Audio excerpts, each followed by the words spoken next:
Sud Radio, le 10h midi, mettez-vous d'accord, Valérie Expert. Le 10h midi, mettons-nous d'accord aujourd'hui autour de Lucas Véran, maire adjoint au maire de Neuilly. C'est pareil, maire adjoint, oui, adjoint au maire de Neuilly. Bonjour. Hassan Amou, bonjour, fondateur du collectif marseillais Trop jeune pour mourir, et vous êtes porte-parole des écologistes. Bonjour à vous. Jean-Claude Beaujour, avocat, président du Forum Transatlantique. Bonjour Valérie, Jean-Claude, bonne année. et bonne année à tous. Éric Revel, journaliste, éditorialiste à Sud Radio, c'est du lundi au jeudi, 7h25 dans le grand matin Sud Radio. Bonjour cher Éric. Avec Jean-Jacques Bourdin. Avec Jean-Jacques Bourdin. Absolument. Il faut bonjour Valérie, bonjour à tous. Formidable interview de Jean-Jacques Bourdin. On va pouvoir en reparler ce matin de Florence Bergeau-Blaclair à propos de l'islamisme, de l'islam politique. On va évidemment parler aujourd'hui de l'hommage à Charlie Hebdo, hommage aux victimes qui va se tenir dans quelques instants.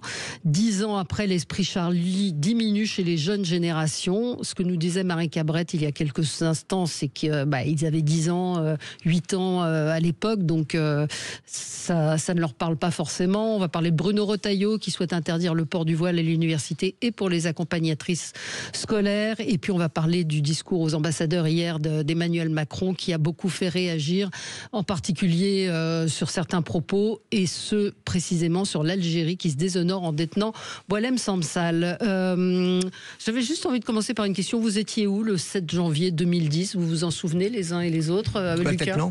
Oui, Non. tout à fait. Non, Charlie. Pour Charlie Hebdo, moi c'était en fin de matinée. 11h30. J'étais en terminale Vers au 11h, lycée et on a découvert ça sur les téléphones portables pendant qu'on mangeait un sandwich sur le banc de l'école. Et au début, on était un peu stupéfaits, on comprenait pas trop ce qui était en train de se passer. On a compris quelques heures plus tard. 2010, c'était 2015 évidemment. 2015, le 7 janvier. C'était vraiment à la rentrée après les vacances. Mais vous vous en souvenez précisément ? Ah oui, très bien. Ouais. Oui, Vous, absolument. Jean-Claude ? J'étais à mon cabinet, il y a une des collaboratrices qui est venue et qui m'a demandé si c'était odieux ce qui se passait au Bataclan, et là ça a commencé à Charlie Hebdo. Pardon, Ouais, c'est toujours l'histoire de terrorisme qui angoisse Charlie Hebdo, oui, et puis c'est surtout le rapport à l'intolérance. C'est quand ça arrive, on est frappé. J'ai envie de dire, on est presque sonné parce qu'on se dit comment tuer au nom de quelques motifs que ce soit. On n'est pas d'accord avec quelqu'un et on le tue de manière sauvage, oui. Et comment est-ce qu'on peut expliquer qu'un certain nombre de Français sont radicalisés, on arrive à retourner les armes contre leurs propres concitoyens. Donc vous étiez dans votre cabinet à Seine, vous vous en souvenez ? Moi j'étais à Marseille et j'ai découvert ça sur les réseaux sociaux finalement, et comme tout le monde, c'est-à-dire que au départ on est tous pris par surprise, et puis on cherche les informations, on regarde et on ne lâche plus ce fil d'info pour essayer de comprendre Mais ça fait partie en tout cas des événements comme le 11 septembre qui sont des événements qui sont marqués dans nos esprits.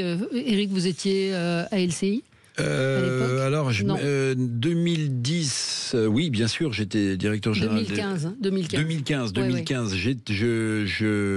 C'était en janvier, donc j'ai quitté LCI en juin. Et vous vous en TF1, souvenez ? Ah, bien sûr, ouais. Je veux dire, même le premier sentiment qu'on a, c'est de ne pas y croire, ce qui est en train de se passer, et deux, une fois que vous comprenez que c'est la réalité, de vous dire, en fait, le pays est en train de basculer dans une sorte de guerre civile. Enfin, vous voyez, j'ai eu ce sentiment où ça pouvait éclater partout. C'est prémonitoire. Oui, non, mais à ce moment-là, c'est-à-dire que quand vous avez un commando armé, pensons aussi à tous nos amis qui sont morts, et je sais que vous étiez très proche de Charb, ma chère Valérie, et on pourra peut-être parler d'ailleurs de l'hommage de Mélenchon à Charb, qui ne reprononcerait pas aujourd'hui, mais je pense aussi à ce policier qui protégeait Charb, qui était un type des forces spéciales, je vais retrouver le nom, qui est Brassario. Oui, tous ces gens qui sont morts, quand vous revoyez la vidéo, vous dites, mais en fait, on a l'impression qu'on est dans un pays en guerre. Voilà. Et puis l'effroi était total, parce qu'évidemment, moi j'avais beaucoup d'intérêt pour ce qu'écrivait Bernard Maris, vous savez, l'économiste de Charlie. Moi j'ai ce tropisme-là, donc j'adorais sa façon de traiter les sujets, et j'ai eu du mal à croire qu'on ne le lirait plus. Vous voyez, il y a ça. Vous êtes tellement habitué à des rendez-vous, à des gens. Je me souviens, Charles, quand il venait à LCI avec vous, toutes les semaines, tous les mardis. Il m'avait fait un dessin. Vous savez, au moment où on se battait pour le passage LCI en gratuit, vous vous souvenez? Absolument. Il m'avait fait un dessin, Charles, que j'ai gardé, évidemment. Il a mis, même si LCI n'est pas autorisé, je continuerai à le regarder. Ouais. À regarder LCI. Voilà. Ouais. Bon, voilà. Et tous ces gens-là qui faisaient partie de notre quotidien, qu'on apprécie ou pas, l'humour Charlie, ces gens-là, ils ont été assassinés dans un pays comme le nôtre. Ouais. Assassinés par le barbarie islamique. Pour des dessins. Le paradoxe, c'est que beaucoup de gens apprécient notre pays parce que précisément, la France est connue pour être un espace de liberté où il y a une tolérance. Alors, il y a toujours à dire, mais regardons ce qui se passe à l'étranger. Même si, Jean-Claude, quand même, il faut le dire, parce que ça nous paraît tellement évident ce que vous venez de dire, qu'il faut quand même le rappeler, qu'à l'extérieur de nos frontières, il y a plein de pays, notamment anglo-saxons, qui ne comprennent pas le concept de laïcité. Oui, non, mais c'est important. C'est important, parce qu'on défend quelque chose qui nous est un bien commun. Mais il y a des gens à l'extérieur, des gouvernements, des populations qui ne comprennent pas qu'on ait cette rigidité dans l'espace public. On parlera de la déclaration de Retailleau tout à l'heure, mais c'est important parce qu'il y a plein de gens qui disent mais la laïcité, c'est quoi? C'est une forme d'islamophobie. C'est vrai qu'on ne comprend pas forcément, mais malgré tout, vous voyez bien qu'on vient en France en se disant s'il fait bon vivre ici. C'était ça aussi que je disais, c'est que dans ce pays où il fait bon vivre et quand on va un peu partout et qu'on voit ce qui se passe, on se dit finalement c'est pas si mal en France. Franck Brinceau-Larreau, c'était le nom de ce policier. Et il y avait eu Frédéric Boisseau qui était également, qui fait partie des victimes, qui était responsable des opérations de ce texto et de la maintenance du bâtiment. On rappelle leurs noms: Charb, Honoré, Tinius, Wolinski, Elsa Kayat, seule femme tué, Bernard Maris, Mustapha Ourad et Michel Renaud qui étaient venus assister à la conférence de rédaction, et sans oublier Simon Fieschi qui est décédé il y a quelques semaines seulement, qui avait rescapé, qui avait été gravement blessé. Et évidemment, on pense à eux. On y reviendra dans un instant. C'est l'heure du journal. À tout de suite. C'est Stéphane Simon, je vous souhaite une très bonne année 2025, des petites, des grandes surprises, mais surtout des bonnes surprises avec Sud Radio. Le 10h midi, mettez-vous d'accord, Valérie Expert.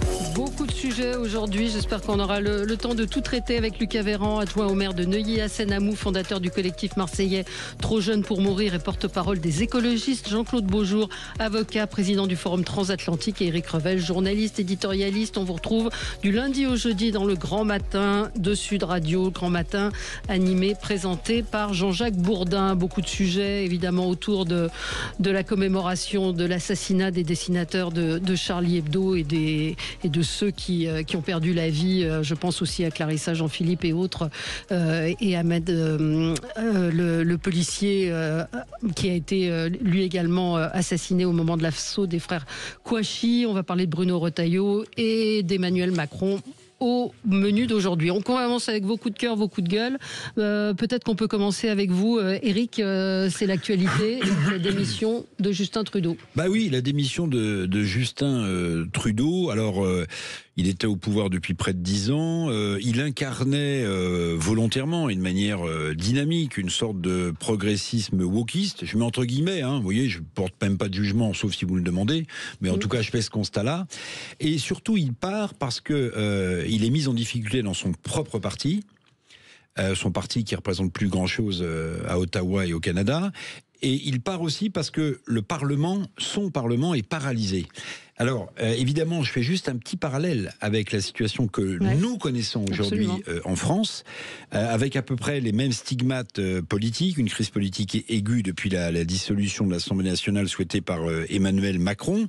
Alors, je dis pas, évidemment, je vais pas faire une comparaison entre les deux situations, mais après tout, les liens d'amitié, de proximité politique entre les deux hommes sont tels que je pense que Emmanuel Macron a eu le même réflexe mental que celui que je viens d'exprimer, c'est-à-dire la situation de Trudeau va-t-elle déclencher quelque chose dans l'analyse politique d'Emmanuel Macron? Et ce n'est pas les seuls gouvernements qui sont en difficulté en Europe. Il y a Olaf Scholz aussi qui va être confronté à des élections législatives anticipées très risquées pour son parti en février, mars. Vous avez une situation bloquée également en Autriche. Et puis vous avez l'arrivée de Trump, à mon avis, qui va d'une certaine manière donner un coup de pied dans la fourmilière. Là aussi, c'est un constat que je fais.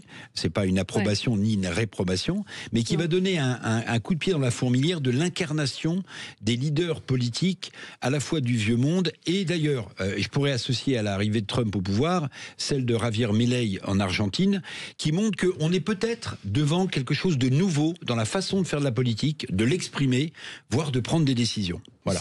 Jean-Claude, oui, une réaction inévitablement, l'accession de Donald Trump aux responsabilités pour une deuxième fois et dans les conditions que l'on connaît montre bien qu'il y a un mouvement qui va au-delà d'un simple mouvement d'humeur aux États-Unis, que l'on retrouve en Europe. Probablement aussi parce que les social-démocraties ont installé la démocratie au sens technique, au sens juridique et institutionnel du terme. Pour autant, le social n'a pas suivi, et ce qu'on ne comprend pas, c'est que nos concitoyens, qu'on soit en Europe, qu'on soit aux États-Unis, ne supportent plus les conditions dans lesquelles ils vivent. Ils ont un sentiment de déclassement. Ils ont le sentiment que l'ascenseur social, expression française, ne fonctionne pas. Le rêve américain ne fonctionne pas. Le chômage est massif. Bref, et la classe moyenne s'est affaissée considérablement. Voilà, c'est tout cela qui nous retombe à la figure aujourd'hui. Oui, c'est vrai en France, mais c'est vrai aux États-Unis, c'est vrai en France, c'est vrai ailleurs, oui. Oui, la situation est tout à fait comparable. Jean-Claude, vous, c'est un coup de gueule ? Oui, absolument. Pour une décision de justice, de justice qui a été rendue par la Cour des comptes, qui a condamné le maire d'une petite ville de 3500 habitants, Richwiller en Alsace, Vincent Hagenbach, à 1000 € d'amende. Il lui a été reproché d'avoir versé en 2022 et 2023 une prime de fin d'année aux agents de la ville. C'est une toute petite commune. Cette prime était versée depuis plus de 40 ans. Et ce qui est embêtant dans cette affaire, c'est que le comptable, le juge public, le juge de la comptabilité publique reproche au maire un soupçon de prise illégale d'intérêt qui entraîne par nature un préjudice financier pour la commune. C'est vrai que cette décision est d'une certaine manière révoltante. Alors, il y avait effectivement des failles visiblement sur le fondement juridique, mais qui remontent à plusieurs dizaines d'années, sur le fondement juridique du versement de cette prime. Mais on constate bien, et le juge public le dit bien, on constate bien qu'il y a de la bonne foi, etc., qu'il n'y a pas eu d'enrichissement sans cause. Et mon coup de gueule, c'est de dire attention, à force, surtout pour des sujets comme ceux-là, de faire peser sur des élus locaux une sorte de surresponsabilité, ça va décourager plus d'un. Je veux dire, c'est une décision qui est de ce point de vue incompréhensible. Ouais, c'est vrai que ça illustre, je suis complètement d'accord avec vous, la judiciarisation de la vie publique au niveau local, c'est-à-dire que là, il n'y a absolument aucun enrichissement personnel, il y a... Vraiment, c'est très compliqué de caractériser la prise illégale d'intérêt. C'est soupçon de prise, soupçon. Il n'y a même pas une matérialité. Et ça montre une deuxième difficulté qui est dans les différentes collectivités territoriales, l'immense obstacle finalement de trouver des schémas de rémunération incitatifs pour promouvoir le mérite des nombreux agents de la fonction publique territoriale. Et véritablement, je pense que c'est l'un des sujets clés que devra résoudre Laurent Marcangeli, le nouveau ministre de la fonction publique, et qui avait commencé à essayer, malgré son bref passage, Guillaume Gazbarian, à la fonction publique, parce qu'il faut bien évidemment, l'idée de dire il y a trop de fonctionnaires, etc., c'est un sujet complètement à part. L'idée, c'est de dire, avec cette masse d'agents qui sont de bonne foi, qui sont pour beaucoup talentueux, comment on essaye de tirer le meilleur d'eux-mêmes via des systèmes qui peuvent aussi encourager la récompense. Et quand on voit qu'une prime aussi marginale fait l'objet d'une plainte et d'une décision de justice comme celle-là, c'est absolument scandaleux. Hassen, vous, c'est un coup de gueule. C'est un coup de gueule, effectivement, après les déclarations du président de la République à l'égard des pays africains, où il a expliqué que ces pays-là étaient pas suffisamment reconnaissants à l'égard de la France. Il n'est pas à son premier coup d'essai, puisqu'il l'avait à l'époque déjà, par son arrogance, été extrêmement désobligeant à l'égard du président du Burkina Faso, en l'invitant à aller réparer la clim. ces erreurs à répétition nous font malheureusement mettre à mal les relations, ces vieilles relations qui existent entre l'Afrique et la France. Enfin, vous pensez que c'est uniquement dû à ça? Je pense aussi. Je pense que cette manière de faire et cette diplomatie qui, selon moi, ne fonctionne plus en Afrique, ce vieux fond de relations France-Afrique et ces méthodes qui ont beaucoup abîmé les relations entre donc la France et ses anciennes colonies. Aujourd'hui, on continue à creuser le fossé entre ces dirigeants, entre ces populations, et je trouve que c'est dommage parce que c'est faire la part belle à la Chine et à d'autres grandes... Moi, j'ai un vrai sujet, c'est ces dirigeants dont vous parlez, qui sont des dirigeants corrompus, qui se sont enrichis sur le dos de leur peuple. Donc, il y a un moment, il faut arrêter aussi de dire les choses, de ne pas dire les choses. Quand on voit les biens mal acquis de la Guinée, quand on voit un certain nombre de choses... On ne peut pas sortir de ce raisonnement-là, toutes les entreprises françaises qui œuvrent là-bas, on ne peut pas sortir de ce raisonnement-là. L'action militaire qui a été menée par la France sur ces territoires, on ne peut pas non plus expliquer à de jeunes présidents qui viennent d'arriver, comme c'est le cas au Sénégal, qui ont été portés là par la population et qui essaient, au premier abord de ce que l'on voit, de rénover les usages et les pratiques dans son pays, le tenir pour responsable d'années de collaboration et de manœuvres dans ces pays dont vous et moi, on ne mesure pas la portée. Alors on va peut-être écouter le son auquel vous faites référence, l'extrait du discours d'Emmanuel Macron. Alors c'était Emmanuel Macron sur les dirigeants africains, mais peut-être une réaction avant, Jean-Claude. Oui, moi je pense que le sujet en effet est extrêmement complexe et je crois qu'il faut faire. Alors je partage votre point de vue sur la forme. Il faut éviter de vexer, de blesser, parce que malheureusement la dimension émotionnelle compte. Pour autant, les sujets que nous avons sont les sujets que vous avez évoqués, sont des sujets réels. Moi je pense notamment à la corruption, la faiblesse des États. Oui, qu'est-ce que vous voulez ? À un moment donné, il faut aussi dire les choses. Il y a de l'argent. Je ne comprends pas que certains pays soient richissimes. Il y a de l'argent et je ne comprends pas qu'il y ait des gens qui ne puissent pas vivre dans leur pays. Je pense surtout sur le plan humain. Ils ne peuvent pas se soigner, ils ne peuvent pas manger, ils ne peuvent... Oui, l'instabilité d'État, et il n'y a pas qu'en Afrique, c'est vrai aussi une bonne partie de l'Amérique latine, ce qui explique par exemple les problèmes migratoires pour partie. Et il faut arrêter, on a eu l'occasion de le dire ici, on parle de l'immigration, je disais... Attendez, les gens ne quittent jamais leur pays par plaisir. Ils quittent leur pays parce qu'ils ne peuvent pas y vivre. Et pourquoi est-ce qu'ils ne peuvent pas y vivre ? C'est tout le sujet pour nous. Oui, et puis il y a la Chine que vous n'évoquez pas, C'est ce que j'ai dit tout à l'heure, c'est que on se comporte comme ça. La France est certes une part de responsabilité, mais il y a la Chine, il y a la Russie, il y a aussi et ça sera pas mieux avec les autres. Non, je pense pas. Oui, non, moi je voulais faire deux petits niveaux d'analyse. Le premier, donc cette phrase a été prononcée comme d'autres au moment du discours devant les ambassadeurs. D'accord. On va l'écouter. On a choisi de bouger en Afrique. On a choisi de bouger parce qu'il fallait bouger. On a regardé notre relation passée, mémorielle, culturelle, on la factualise, on l'assume, on se dit la vérité. Mais on ne cède rien à la désinformation et aux ingérences. 2, nous avions une relation sécuritaire. Elle était de deux natures, en vérité. Il y a une partie, c'était notre engagement contre le terrorisme, depuis 2013. On avait raison. Je crois qu'on a oublié de nous dire merci. C'est pas grave, ça viendra avec le temps. L'ingratitude, je suis bien placé pour le savoir, c'est une maladie non transmissible à l'homme. Mais je le dis pour tous les gouvernants africains qui n'ont pas eu le courage, vis-à-vis de leurs opinions publiques, de le porter, aucun d'entre eux ne serait aujourd'hui avec un pays souverain si l'armée française ne s'était pas déployée dans cette région. Bon, donc, deux niveaux d'analyse. Le premier, donc, c'est le discours du président de la République annuel devant les ambassadeurs qui sont réunis à l'Élysée. Pour moi, sur la forme, le président de la République, qui est en train évidemment d'être effacé de la scène politique, multiplie des déclarations. Il parle de l'Afrique, il parle de Boualem Sansal, on y reviendra, il parle d'Elon Musk. En fait, ce qu'il essaie, c'est de saturer l'espace médiatique pour qu'on fasse ce qu'on fait ce matin, c'est-à-dire qu'on commente des propos qui nous paraissent scandaleux ou pas, parce que c'est une façon pour lui de se remettre dans le débat, et notamment que les médias en parlent. Maintenant, je vais vous dire une chose. L'arrogance d'Emmanuel Macron n'est plus à démontrer. Je l'ai souvent souligné. Mais je vais quand même donner mon approbation à ce que vient de dire le chef de l'État.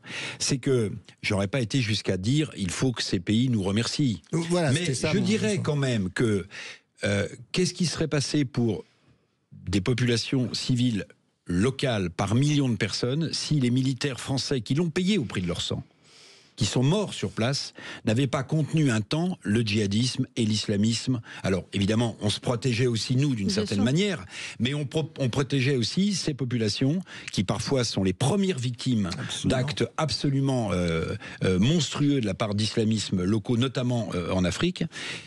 Donc l'arrogance d'Emmanuel Macron, oui. Mais ce qui est vrai, c'est que l'armée française, et encore une fois, elle a payé de son sang. Il y a eu des dizaines de victimes sur place, de militaires français, qui sont tombés pour des valeurs qu'ils estimaient devoir être défendues. Eh bien, les populations locales et les gouvernements locaux africains en ont bénéficié. Maintenant, je vois ce que ça renvoie. Évidemment que c'est maladroit et que c'est arrogant, parce que ça renvoie au passé colonial, et on a l'impression qu'avec cette phrase, on n'est pas sorti de ce passé colonial. Non. Mais vous savez, sur Boulam Sansal, dont on parlera peut-être tout à l'heure, il a fait aussi une déclaration. Bon, on peut parler des influenceurs algériens qui sont écroués en ce moment. On peut parler du discours extrêmement violent de M. Tebboune, président algérien, il y a quelques jours, adresse à la nation algérienne, où il est d'une haine, mais fracassante vis-à-vis de la France et vis-à-vis du chef de l'État. Mais ce que je veux dire, c'est qu'évidemment qu'on ne s'exonérera jamais de notre passé colonial, même si la colonisation a apporté aussi des choses sur le terrain, il faut jamais l'oublier. Et Macron arrogant, oui. Macron qui réanime le sentiment néocolonial. Oui, tout ça est vrai. Mais ce qui est vrai aussi, on verra comment ça se passera avec la milice Wagner russe sur place, ou avec les Chinois qui sont en train de piller notamment les terres rares dans une partie des pays africains. On verra comment les Africains arriveront à se dépatouiller des contraintes imposées, et qui à mon avis sont moins dans l'état de droit de Wagner ou des Chinois. Allez, il faut marquer une pause de pub et on se retrouve tout de suite après sur Sud Radio. Avec toute l'équipe des Vraies Voix de Sud Radio, on vous souhaite une excellente année 2025. Je vous souhaite une bonne année, Philippe David. Je vous souhaite une bonne année, Cécile de Bellibus. Merci, c'est trop gentil, c'est le plus beau jour de ma vie. Oh, moi aussi. Allez, on se retrouve en 2025 avec les Vraies Voix sur Sud Radio. Sur midi, mettez-vous d'accord, Valérie Expert. Allez, on continue avec vous, Lucas. C'est un coup de gueule et ça concerne le projet de loi de finances. Exactement, toujours dans l'imbroglio budgétaire, les socialistes se sont présentés devant Amélie de Montchalin et Éric Lombard hier, et puis ils ont admis qu'ils pourraient ne pas censurer le gouvernement à condition que des concessions honorables leur soient faites, au premier rang desquelles, bien sûr, la modification de la réforme des retraites. Et je trouve que c'est très significatif, non seulement que Marine Le Pen ait censuré le gouvernement de Michel Barnier sur la question de l'indexation du régime de retraite, et que là, qu'ils reviennent à l'assaut, alors que, sans refaire le débat, mais il y a des réalités démographiques dans ce pays. Il y avait 4 cotisantes, 4 actifs en 2000 pour un retraité. Tous les scénarios du Conseil d'orientation des retraites et des démographes montrent que cette réalité-là sera située autour de 1,5 actifs pour un retraité dans les prochaines années. Donc, en effet, dans un pays où, il faut toujours le rappeler, le régime de retraite représente 25% des dépenses de l'État, 14% du PIB. Donc, il serait temps de considérer qu'on ne peut pas faire n'importe quoi avec ce régime-là, qui est une bombe à fragmentation pour les générations futures, avec pour l'instant ce tabou ultime qu'est l'introduction d'une dose de retraite par capitalisation qui permettrait de nous sortir de cette difficulté dans laquelle on se trouve. Mais pour l'instant, tout le monde fait semblant de se considérer qu'il n'y a pas de sujet, qu'on peut s'amuser avec ce régime-là. Regardez bien, le 24 décembre, juste à la veille de Noël, chiffre très intéressant, les données de la natalité. 660 000 enfants sont nés, c'est le pire résultat depuis la première année de l'après-guerre. Et c'est avec ça qu'on va réussir. C'est ces gens-là qui sont censés financer nos retraites. On va faire tenir notre régime par répartition, donc cessons un peu l'imbroglio, socialiste, Rassemblement National, et tout responsable politique compris. Éric, comment ils peuvent s'en sortir ? Peut-être que Bayrou tient la martingale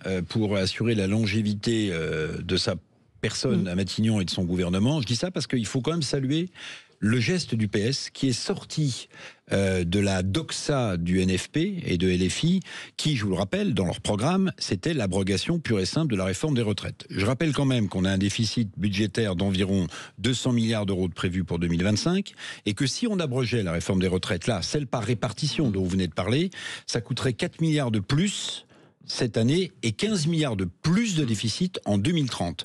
Donc le système par répartition, même si l'Agirc-Arrco a un trésor de guerre important, mais le système par répartition, à mon avis, me semble condamné en tant que tel. Et je vais vous dire, Ce qu'il faut, c'est réfléchir collectivement à la chose suivante. Ça existe pour les fonctionnaires. Ça s'appelle la préfond. Ça existe à l'instigation de Lionel Jospin, Premier ministre, qui avait créé ce qu'on appelle le fonds de réserve des retraites, qui a servi à financer tout, sauf les retraites d'ailleurs, mais qui est géré comme un fonds de capitalisation. Pourquoi je dis ça? Parce que quand vous voyez l'explosion des gens qui souscrivent à des PER, à des plans d'épargne retraite en ce moment, notamment les plus jeunes générations, elles se disent « je n'aurai pas de retraite ». Donc posons-nous la question collectivement. Il ne s'agit pas de supprimer le système par répartition, qui est la clé de notre modèle social, mais en tout cas de réfléchir à une dose de capitalisation, notamment pour ceux qui peuvent se le permettre, qu'ils prennent leurs risques, qu'ils soulagent d'autant le système par répartition. Parce que comme vous l'avez dit très justement, un gamin de 6e, même si le niveau en maths a beaucoup baissé, un gamin de 6e comprend que moins vous avez d'actifs, quand on sera à 1 pour 1, c'est plus finançable. C'est pas compliqué. C'est plus finançable et ça représente 350 milliards d'euros par an.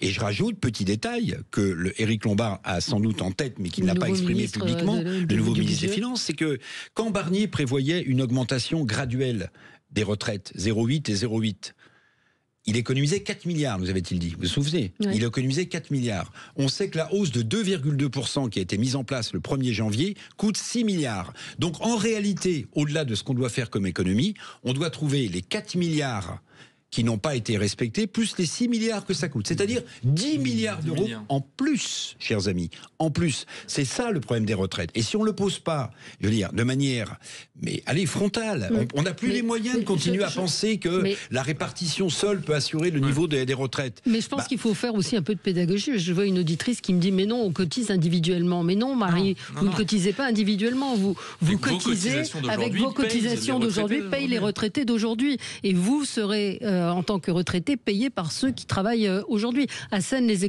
écologistes sont pour l'abrogation de cette réforme des retraites. Exactement, parce que d'abord, ce régime-là n'était pas aux dernières nouvelles déficitaire, et ensuite, il existe des moyens d'aller alimenter, et si on doit revoir notre modèle de système par répartition, c'était ce qu'avait proposé monsieur Emmanuel Macron il y a quelques années. La retraite par points. Par point, ce qui, à nos yeux, était profondément injuste. Et pour les carrières les plus compliquées, les plus difficiles, les métiers les moins favorisés, ces personnes-là se retrouvaient avec des retraites encore moins valorisantes que ce qu'elles sont aujourd'hui. C'est ce que met sur la table Bayrou. Il dit, on va... Et sa ministre du Travail a fait cette déclaration, évidemment, c'est des éléments de langage bien combinés, mais on va revoir la question des carrières des femmes, des carrières pénibles, voire des seniors dans l'entreprise. C'est 3 points essentiels, me semble-t-il, de la réforme des retraites. Mais je peux me permettre de vous poser une question. Je comprends bien votre point de vue, très bien, il est respectable, mais alors comment vous sauvez le système par répartition ? Non mais là aujourd'hui... Non mais comment vous le sauvez ? C'est-à-dire que comment vous payez les retraités ? Si vous avez un autre système, moi je suis preneur. Non, mais... Comment on paye, Bon, d'abord, il faut régler le problème du chômage et des cotisants. Ça, c'est une réalité.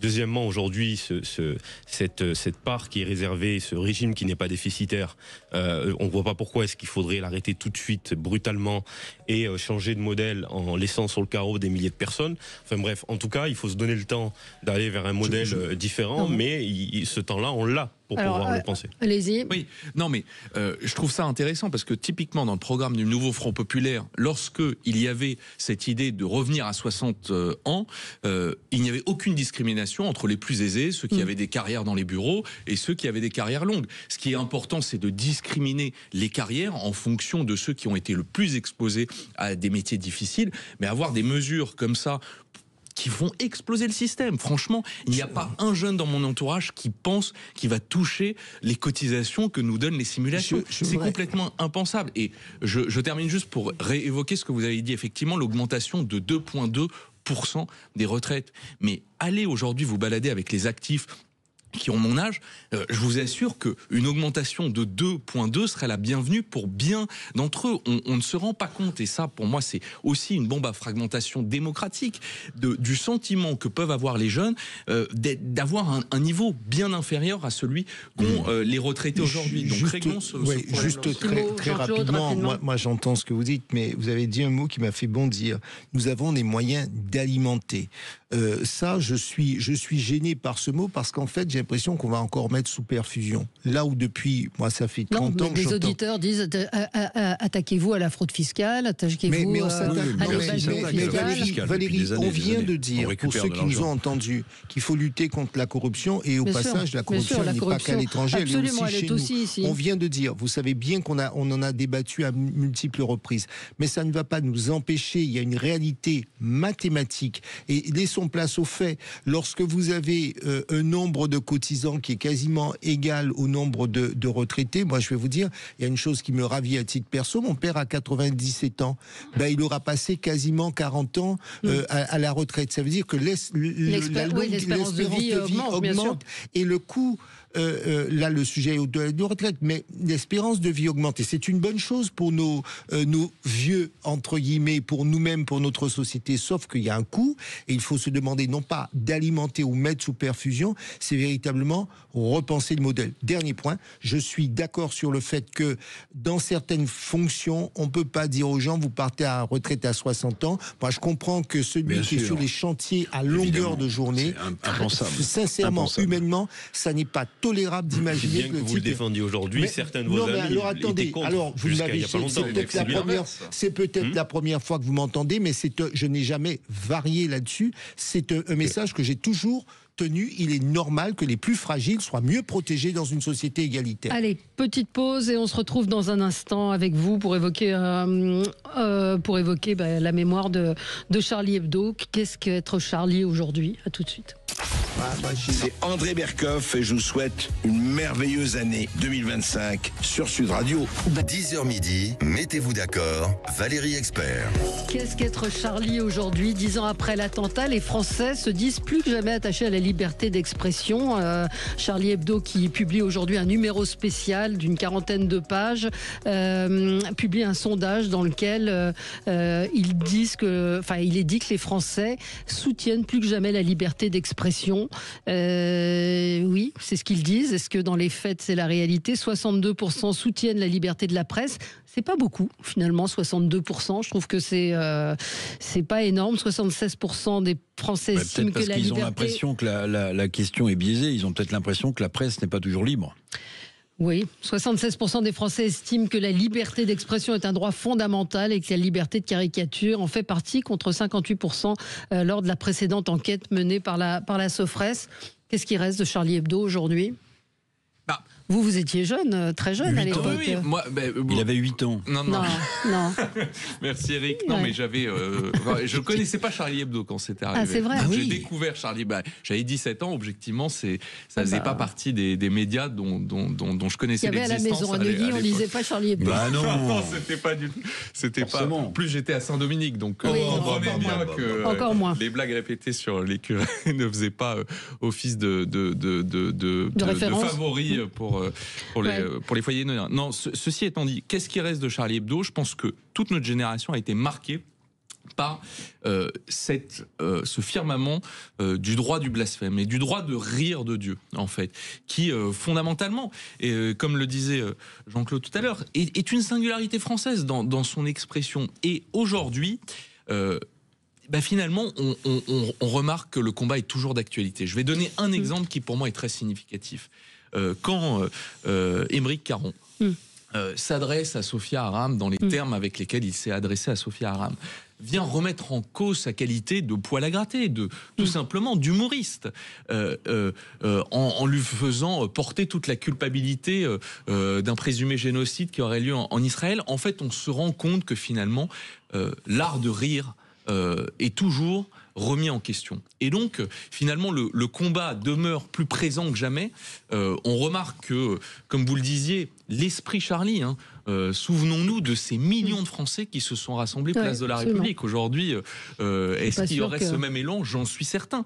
Mais cette majorité silencieuse, en fait, qui existe dans le pays et qui continue d'exister, finalement s'efface un peu plus au profit des minorités qui toujours ont un discours très vraiment et de complaisance vis-à-vis d'un certain nombre de comportements. 32% des jeunes de moins de 35 ans soutiennent qu'on ne peut pas dire et caricaturer n'importe quoi. Dans l'opinion.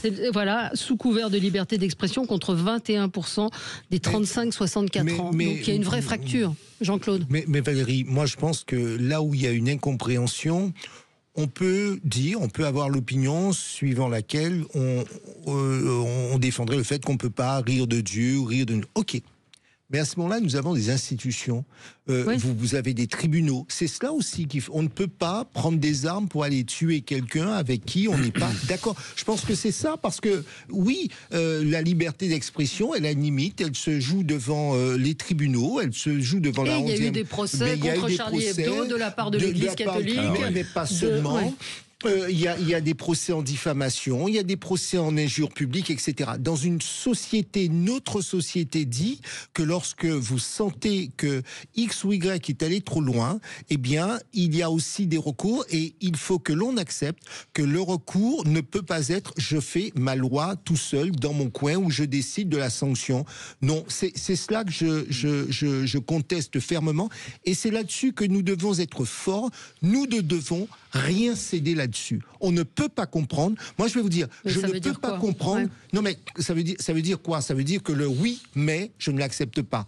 Le oui, machin, mais il faut bien un peu comprendre. Ça justifie un peu ces comportements. C'est là où moi, je dis non au oui, mais. Vous en pensez quoi? Mais, vous disiez les 18-35 ans, moi j'atteins les 35 ans. Ouais. Donc bon, la question pour moi, elle est simple. Rien ne justifie ce qui a pu se passer à l'endroit de nos amis de Charlie Hebdo. Ne rajoutez pas de mais. Et de toutes les victimes du terrorisme en France. Et je n'ai jamais compris d'ailleurs les débats qu'il pouvait y avoir sur la ligne éditoriale du journal. Parce que je trouve que voilà, Charlie Hebdo, c'était une offre, c'est une offre journalistique qui existe, qui a le mérite et qui a aujourd'hui, j'ai envie de dire encore plus, le devoir d'exister. Et pour moi, voilà, je suis catégorique là-dessus. Et il n'y a pas de oui mais à ce type de choses. Pour moi, c'est voilà, la liberté d'expression, la liberté de la presse. Et pour moi, un principe fondamental auquel on doit s'accrocher. Comment vous comprenez ce oui mais de cette nouvelle génération? 32% estiment qu'on ne peut pas caricaturer, qu'on ne peut pas dire n'importe quoi sous la liberté. Vous avez raison. Vous disiez tout à l'heure quelque chose d'important, c'est que reste-t-il de l'esprit Charlie? Je pense que nos institutions, nos politiques, notre démocratie n'est pas une démocratie figée. Elle est vivante.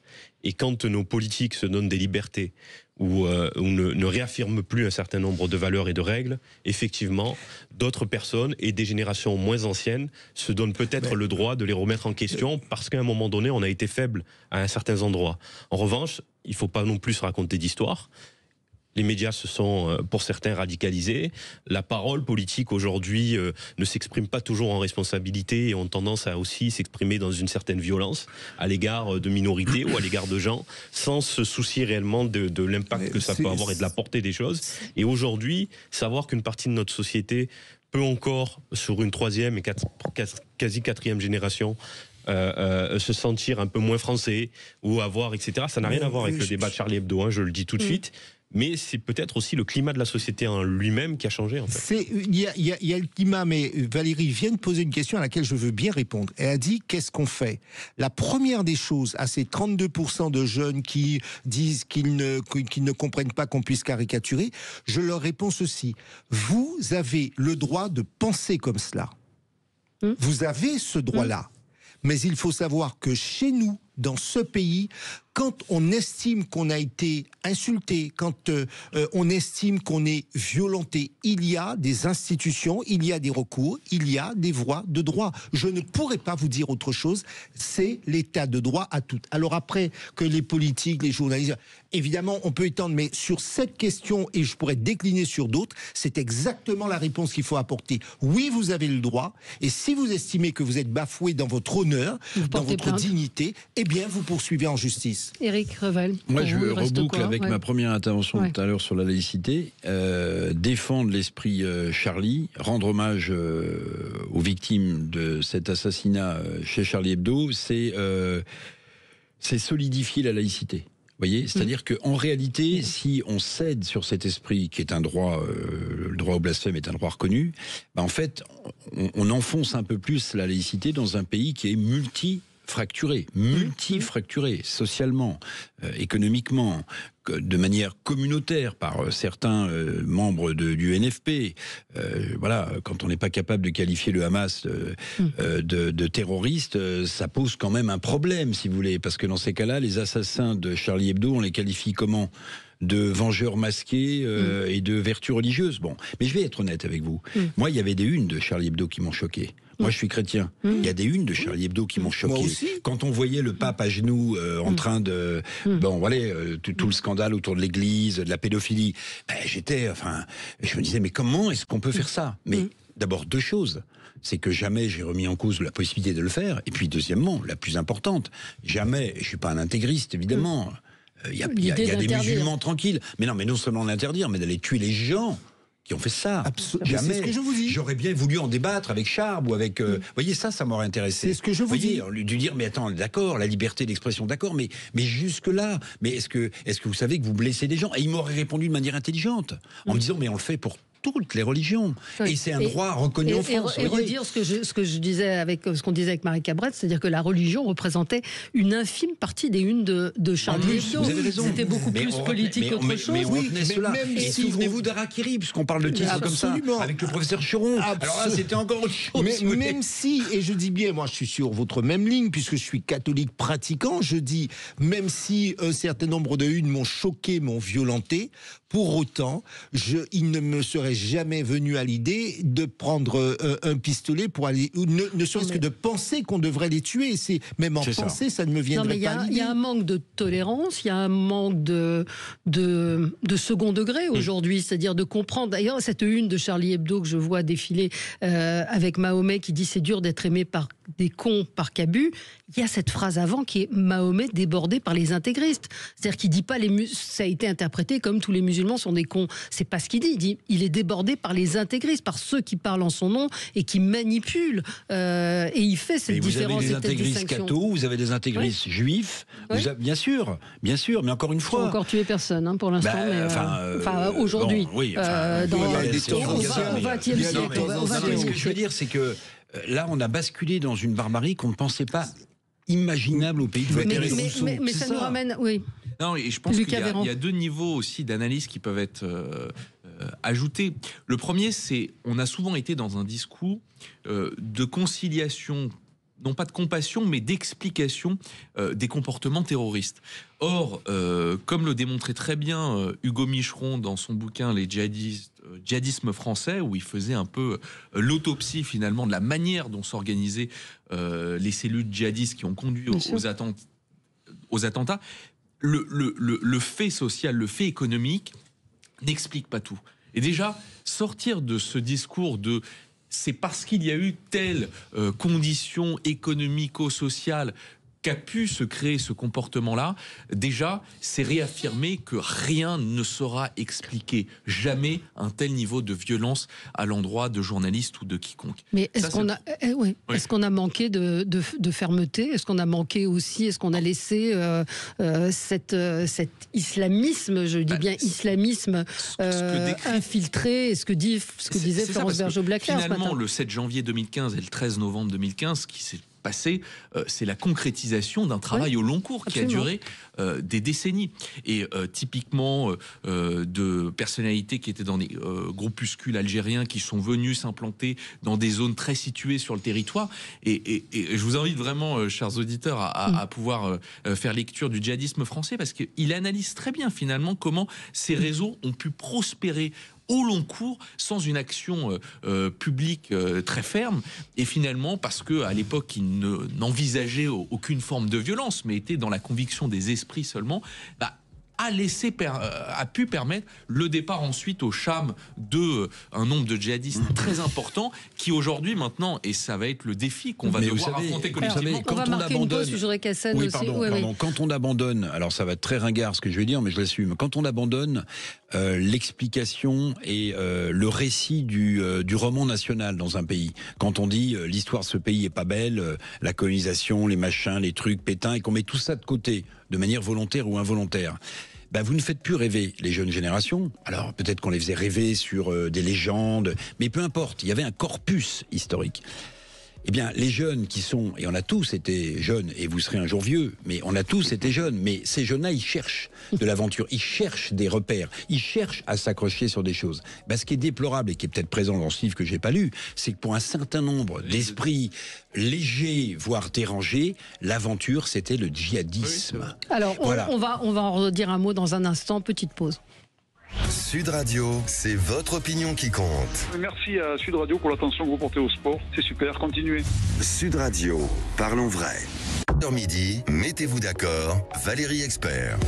On continue de débattre et c'est vrai qu'on évoquait les frères Kouachi qui étaient des garçons éduqués, qui avaient été à l'école, qui ont fait du théâtre, qui ont travaillé, qui n'étaient pas des gens qui venaient de quartiers défavorisés. Ça nous amène à parler de l'entrisme politique des frères musulmans, je veux dire, de leur projet politique. Est-ce que vous, qui travaillez beaucoup avec ces jeunes dans les quartiers, vous sentez cette influence d'un islam politique? Je parle bien d'un islam politique. Il y a une conscientisation politique dans nos quartiers qui est due pas du fait uniquement des religieux, mais aussi du politique, qui souvent arrive et vient sur le terrain religieux pour essayer aussi d'interpréter la religion de l'autre.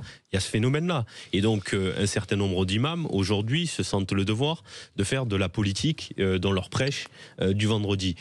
Je considère que ça ne devrait pas être un lieu pour lequel on parle forcément politique. Mais je pense que nos religieux en France, se mêlent aussi de politique et souvent la politique se mêle d'eux. Oui. En revanche, je crois que si on revient aux histoires de quel religieux se mêle de politique? Parce qu'il y a une polémique autour du recteur de la mosquée de Paris qui, pour le coup, et c'est ce que dit Florence Bergeau-Blaclair, je ne sais pas si on a le temps de l'écouter, se mêle de politique, ce que ne font pas forcément les autres religieux. Écoutez ce qu'elle disait ce matin chez Jean-Jacques Bourdin. Dans le même temps, les frères se sont aussi attaqués aux structures religieuses. Par exemple, la mosquée de Paris a été très violemment attaquée dans les années 90, avant qu'elle se soumette aux frères musulmans. Aujourd'hui, elle est placée sous leur influence. La mosquée de Paris, la grande mosquée de Paris est sous l'influence des frères musulmans. Mais ça, ce sont des affirmations scandaleuses. La mosquée de Paris. Vous voulez que je vous lise le communiqué hier du grand. Moi, je n'ai pas suivi toute la polémique. En revanche, je connais les travaux de la grande mosquée de Paris. Je sais aussi que ce sont des gens qui ont accueilli un certain nombre d'initiatives, dont puisqu'on est à l'heure de parler de l'œuvre aussi, de ce qu'a pu librement produire Charlie Hebdo, et que aujourd'hui ils ont reçu comment est-ce qu'elle s'appelle, la jeune polémiste.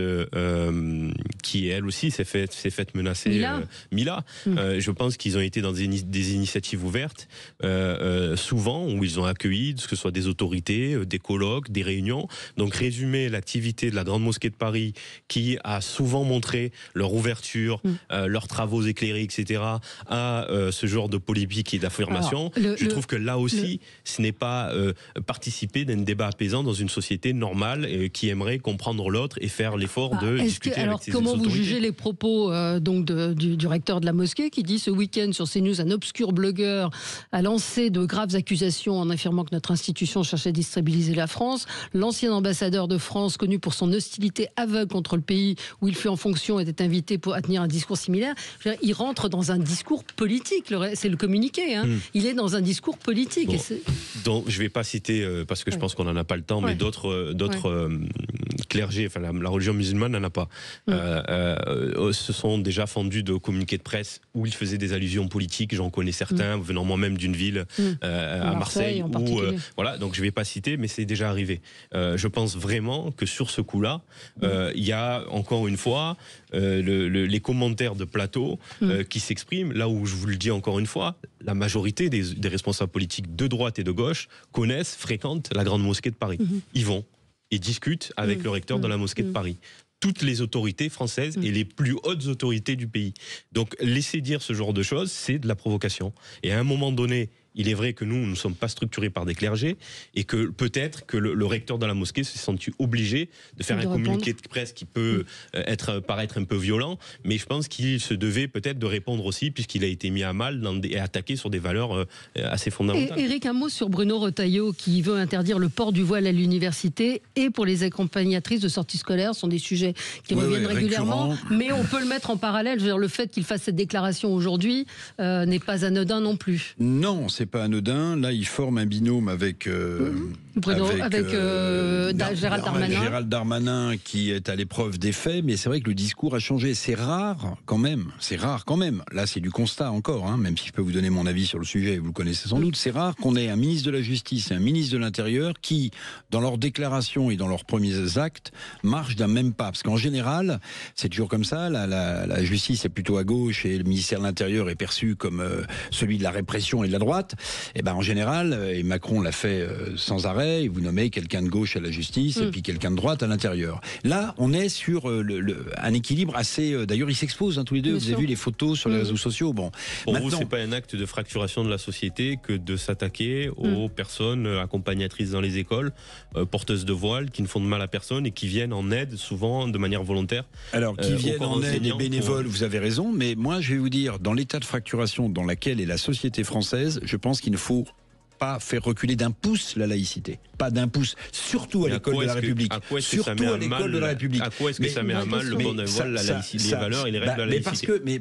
Parce que en réalité, écoutez, Jean-Luc Mélenchon, qui est sans doute quelqu'un que vous adorez, il n'a pas eu toujours la même position sur le voile. Vous vous souvenez? Il faisait des déclarations où il disait le voile est un signe d'asservissement de la femme. Depuis, il a basculé dans autre chose. Moi, je considère, eu égard au respect qu'on doit aux femmes qui se battent en Iran ou en Afghanistan et qu'on oblige à porter des voiles ou des burqas, je pense que la laïcité française ne doit pas se permettre la moindre incartade. Voilà. Mais c'est ma position. On n'aura pas le temps de faire ce débat. On n'aura pas le temps de faire ce débat. Mais en tout cas, aucun tweet de Jean-Luc Mélenchon sur ce qui concerne Charlie Hebdo, et c'est bien dommage. Merci à vous. On se retrouve demain. Très bonne journée. Sud Radio. Sud Radio. Parlons vrai. Sud Radio. Parlons vrai.